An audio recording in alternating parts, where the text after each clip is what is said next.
దావీదు, నీవతన్ని చంపకూడదు. యెహోవా చేత అభిషేకము నొందిన వానిని చంపి నిర్దోషియగుట ఎవనికి సాధ్యము? యెహోవా జీవము తోడు, యెహోవాయే అతనిని మొత్తును. అతడు అపాయము వలన చచ్చును, లేదా యుద్ధమునకు పోయి నశించును. యెహోవా చేత అభిషేకము నొందిన వానిని నేను చంపను. అలాగున నేను చెయ్యకూడదు.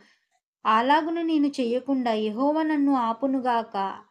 అయితే అతని తలగడ దగ్గరున్న ఈటెను, నీళ్లబుడ్డిని తీసుకుని మనం పోదుము రమ్మని అబీషైతో చెప్పి, సౌలు తలగడ దగ్గరున్న ఈటెను, నీళ్లబుడ్డిని తీసుకొని వారిద్దరూ వెళ్ళిపోయిరి. యెహోవా చేత వారందరికీ గాఢ నిద్ర కలుగగా వారిలో ఎవడునూ నిద్ర మేల్కొనలేదు. ఎవడునూ వచ్చిన వారిని చూడలేదు. జరిగిన దానిని గుర్తుపట్టువాడొక్కడునూ లేడు.